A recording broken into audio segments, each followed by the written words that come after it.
Hello, good evening. कैसे हैं आप सब? एस्टेट सीटेट में बहुत दफ़ा यहाँ से क्वेश्चन आया है। इस टॉपिक का नाम है प्रीमेक प्रिंसिपल। कई बार आया है। प्रीमेक प्रिंसिपल क्या है?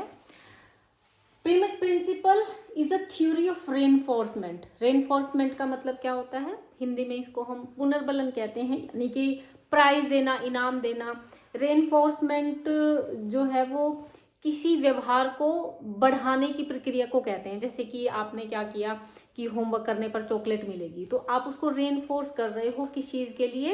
होमवर्क करने के लिए। तो रेनफोर्समेंट का मतलब क्या है कि सिंपल भाषा में हम कह सकते हैं कि हम किसी को मोटिवेट कर रहे हैं कुछ प्राइज देकर, कुछ इंसेंटिव देकर, तो वो रेनफोर्समेंट होता है।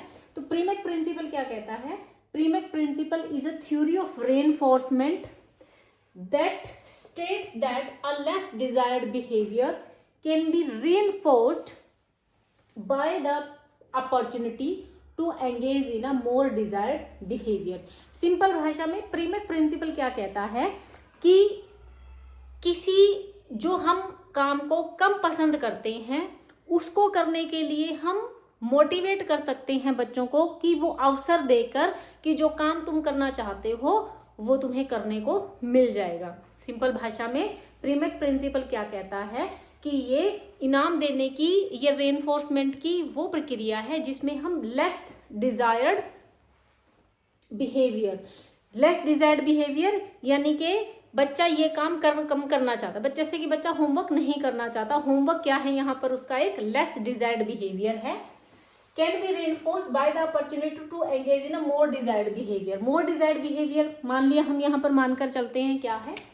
गेम, खेलना चाहता है। और जो लेस डिजायर्ड बिहेवियर है वो क्या है? होमवर्क। वो क्या है? होमवर्क।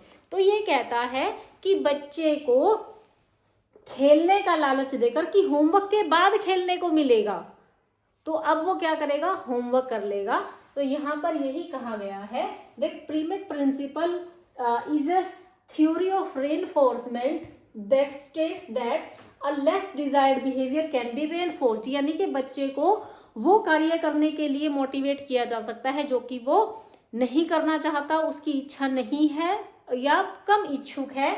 बाय द अपॉर्चुनिटी, उसको वो अवसर देकर to engage in a more desired behaviour, की एक ऐसे काम में एंगेज होने का अवसर प्रदान करने का लालच देकर, मोटिवेशन देकर, जो कि वो ज्यादा करना चाहता है।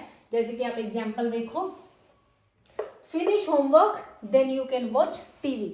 होमवर्क करना अच्छा नहीं लगता, टीवी देखना अच्छा लग रहा है, तो पहले अपना होमवर्क खत्म करो, उसके बाद तुम टीवी देख सकते हो। ईट वेजिटेबल्स फर्स्ट, सब्जियां खाना अच्छा नहीं लग रहा, चॉकलेट खाना अच्छा लग रहा है, तो ये क्या हुआ? लेस डिजायर्ड बिहेवियर है। और ये क्या हुआ? मोर डिजायर्ड बिहेवियर है। Similar here, this is the less desired behaviour and this is the more desired behaviour. ठीक है। गेम्स आफ्टर असाइनमेंट्स, तो यहाँ पर गेम्स क्या है? मोर डिजायर्ड बिहेवियर हुआ और ये क्या हुआ? लेस डिजायर्ड बिहेवियर है। ये थ्योरी दी किसने? ये प्रिंसिपल किसने दिया? This principle has been given by David Premack. Premack ने ये दिया था प्रिंसिपल, और वो ये कहता है कि जो कार्य बच्चा कम करना चाहता है उसे करने के लिए भी उसे मोटिवेट किया जा सकता है, वो अवसर, वो काम करने का अवसर देकर जो कि उसे करना ज्यादा पसंद है। ठीक है। यहाँ एचटेट या सीटेट में बहुत दफा यहाँ से क्वेश्चन आया है। ये प्रिंसिपल जो रेनफोर्समेंट का है, अब रेनफोर्समेंट का जो कॉन्सेप्ट है वो किसने दिया? स्किनर ने दिया हुआ है। So this theory is, this principle, Primick principle is based on operant conditioning। किस पर बेस्ड है? operant conditioning। जो थ्योरी है किसने दी है? स्किनर ने दी है। किसने दी है? स्किनर ने दी है। ये एक बिहेवियरिस्टिक थ्योरी है।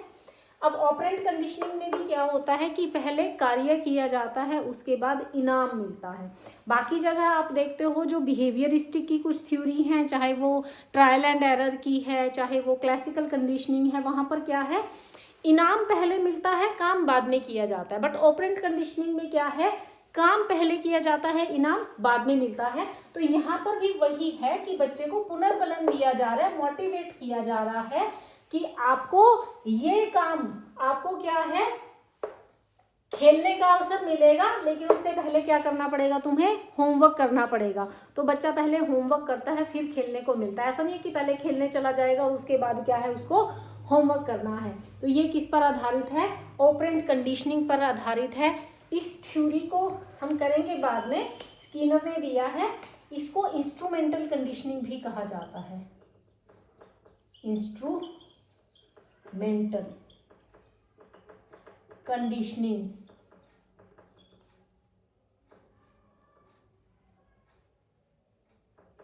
इंस्ट्रूमेंटल कंडीशनिंग भी कहा जाता है।